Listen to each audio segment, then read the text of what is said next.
I'm going to marry the woman I cheated on you with, and I want a divorce. My husband said this without hesitation.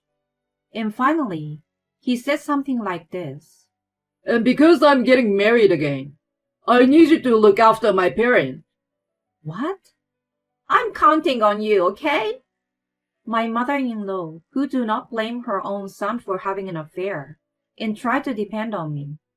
I cannot be with such insane people. So I told them something. Then my mother-in-law turned pale and apologized to me sincerely. I am so sorry. My name is Vicky. I'm 40 years of age and works a part-time job. My husband Andy and I have been married for about 16 years. We met through work. We were co-workers at the same company. We started working together on the same project and went out for drinks. We grew closer and ended up dating. My husband was 5 years older than me, and from my point of view at the time, he seems to be a mature man. He was funny and cool, and I fell in love with him at once. We then went on several dates and ended up having a relationship. And after about a year of dating, he proposed to me, and we got married. I was very happy to marry the man I loved.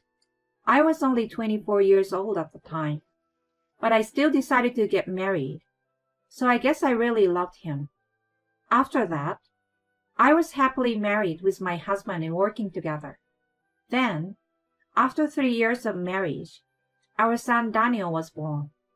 He was so cute, thinking he was an angel when he was just born. We were happy, and we were building a good family. I resigned from my job after the birth to focus on raising our son. I thought it was good that I quit my job because I was able to spend a lot of time with my son. And I had a rather good relationship with my in-laws. Every time I went to visit my in-laws, they smiled kindly at me and made me feel comfortable. I thought that I was really living a happy married life. My parents-in-law are very fond of their grandson Daniel. They often came to our house, and we went to visit them. Then my husband made this suggestion. Would you like to move in with my parents? So that Daniel and my parents will see each other every day. We could live in a big house without paying rent. I thought that was a good idea, because my in-laws and I had a good relationship at that time. My son is going to grow up, then it would be better for him to live freely in a bigger house. I thought so, and agreed to live with them. However, I regretted my decision at the time. At first, I thought that living together with them was going very well.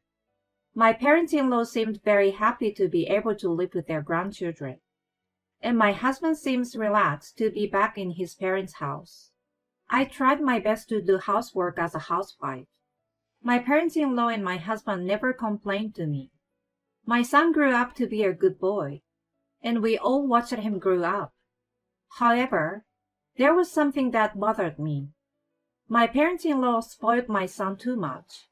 They bought him everything he wanted and gave him allowance without our permission. I saw this and thought it was not good for my son. I felt it was not good for his education. So one day, I told my parents-in-law, "Can you please not buy Daniel too many things?" When I said this, my in-laws' eyes widened and they became angry.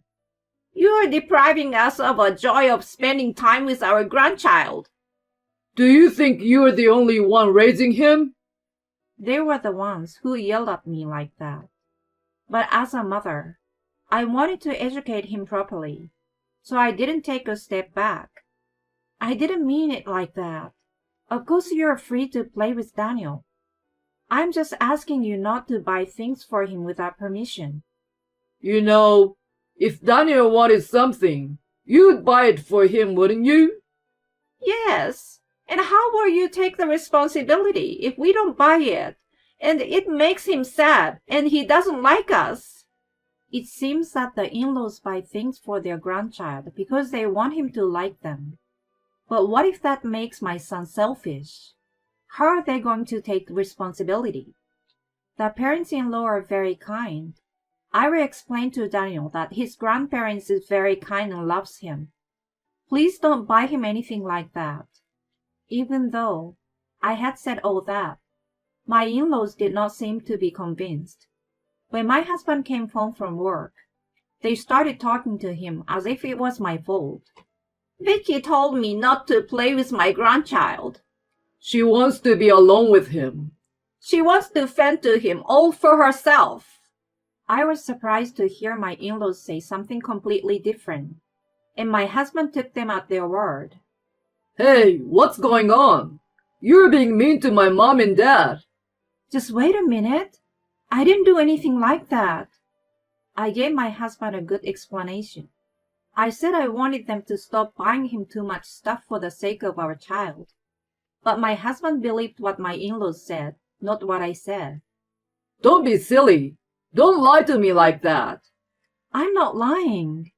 Then you are saying my parents are lying. My husband's eyes widened, and he became too angry. In the end, no matter how much I tried to explain, he believed my in-laws' side of the story. I never thought you were such a terrible woman. Since then, my husband and my in-laws have been cold toward me. Your food tastes bad. You serve fish too often.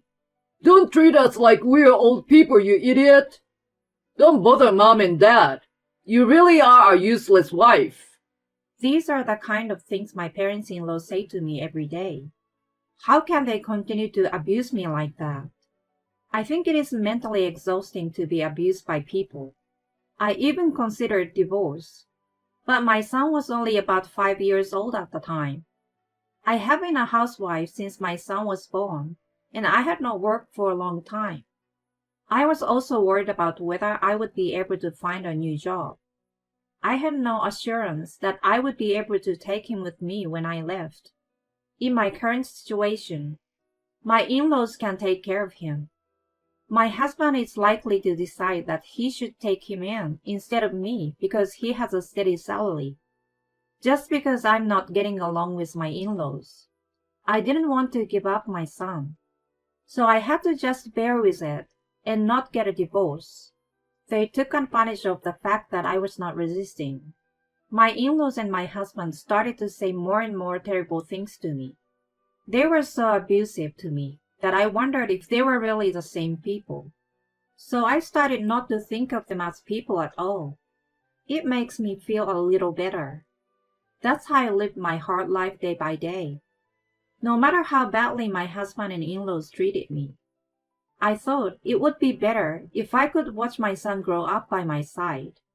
My son grew up so fast that he went to elementary school. I was worried that he might become selfish because my in-laws had given him too many things. He is a good listener at home, and it seems to be the same at school. When his homeroom teacher told me that he was a very kind and considerate child, I was extremely happy, and my son was studying hard and doing well in school. But for some reason, my in-laws made it sound like it was their achievement. It's because of our good teaching, isn't it? That's right. We praise and develop him. We buy him what he wants. That's what's important. I don't understand how buying him what he wants will improve his grades. But my parents-in-law seem to want to involve themselves in everything. I was just trying to give them credit for their son's own hard work while listening to them appropriately. I never tried to get his affection by buying things like my in-laws did. My son still adored me. He would always say, "Mom, Mom," and tell me about things that happened at school. I guess my in-laws didn't like that. When my son reached the middle school years of elementary school, the amount of things he needed got expensive. Until then, it was just sweets and toys. But at that time, they bought him the latest game consoles and software. No matter how much I tried to stop my parents-in-law, it was not enough. I told my son not to play too much and to be punctual and keep his promises. But even then, my in-laws were a pain in the ass. Don't you feel sorry for him? That you have to stop him from playing when he still wants to play? We bought it for Daniel because we wanted him to enjoy it. I reported it to my husband, and he yelled at me, which became the usual norm. I was already completely disgusted, and already completely dumbfounded. All I wanted was for my son to grow up to be a good man. That was how I spent my days. Time went by, and my son turned 13 years old. He was now a junior high school student, and as he entered puberty, I faced a lot of difficulties as a parent. While I was thinking about this, an unexpected problem occurred. It was a holiday. My husband suddenly called me into his bedroom and said he wanted to talk to me. I said, "What on earth do you want me here for?" I was completely out of touch with my husband, so I was sure he had no intention of doing so. As I was thinking about this, my husband suddenly made a surprising statement. I'm going to marry the woman I'm cheating on you with. What? Divorce? I was surprised at an unexpected words coming from my husband. Well, it's no wonder you're surprised.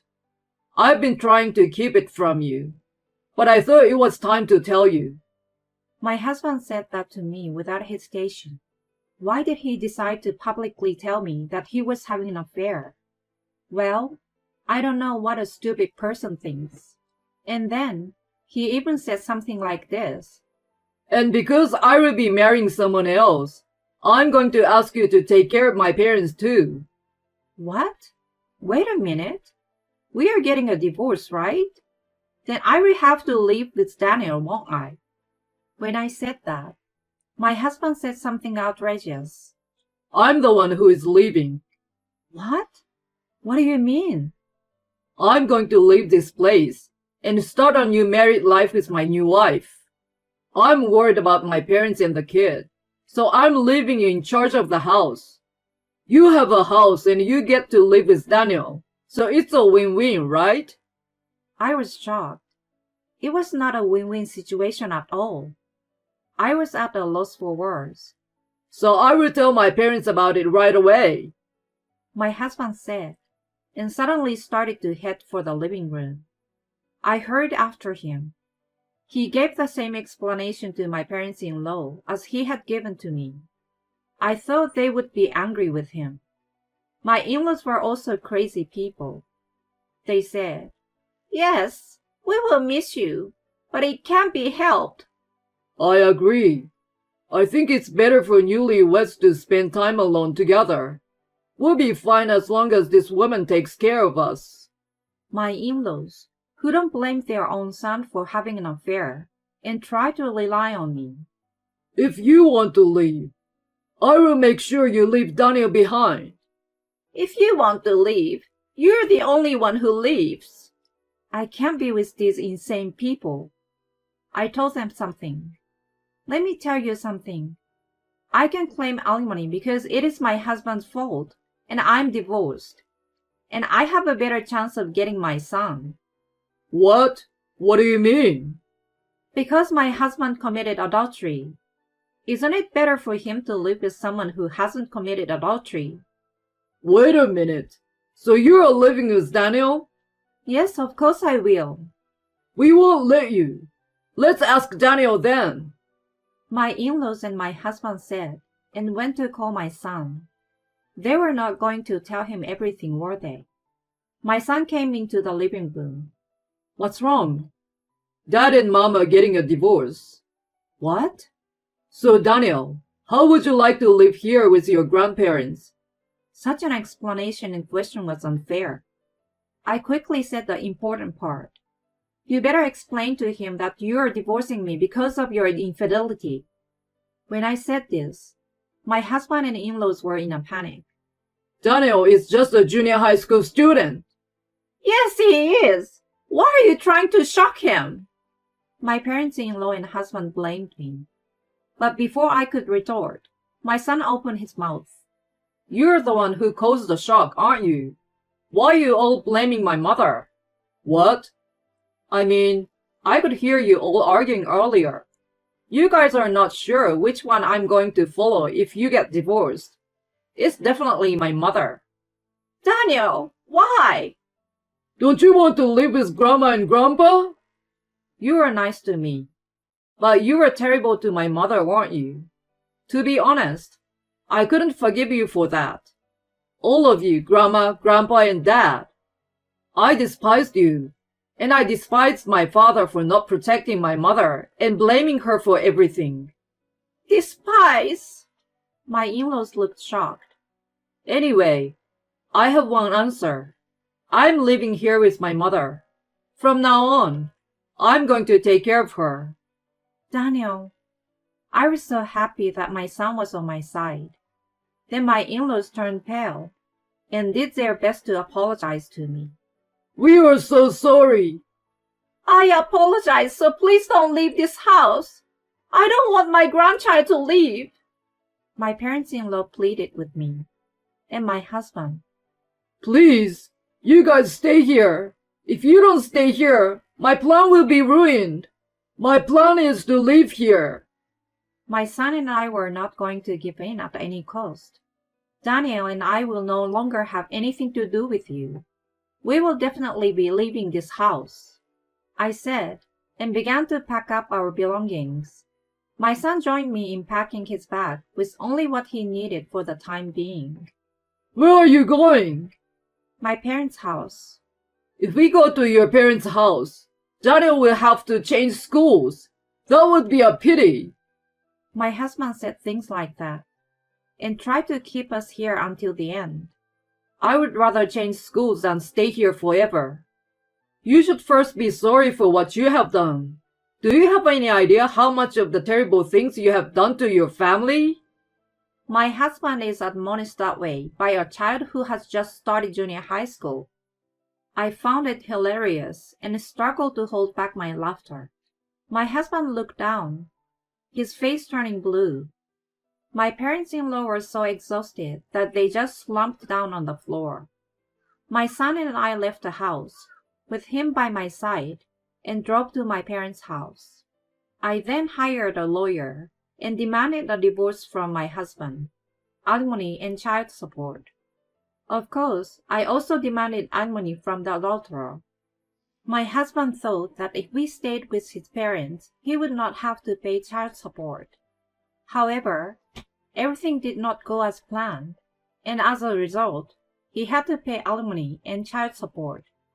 In addition, the adulterous partner told him that the story was different, and he was eventually dumped. He is currently staying with his parents and putting most of his income towards alimony and child support. By the way, I told my in-laws' neighbors about the incident. I also sent a content-certified letter to my ex-husband's workplace. People around my ex-husband know about the affair. My ex-husband and in-laws are being looked at coldly by everyone around them. They have been cut off from almost everyone and have become isolated. My ex-husband was told by his parents, "It is your fault. It has become impossible for us to see Daniel." I heard that he was stuffed. My earnings have made you guys rich until now. My ex-husband sent me a message saying sorry, and that he wanted to get back together with me. I only read the messages and blocked my ex-husband. I also blocked all incoming calls so that he could not contact me at all. And after I went back to my parents' house with my son, I started working as a clerk at a company that my father knew. Now I'm raising my son as a single mother with the support of my parents. My son has remained a kind-hearted child despite all that has happened. He seems to be adjusting well to his new school. I will continue to work as hard as I can and watch my son grow up.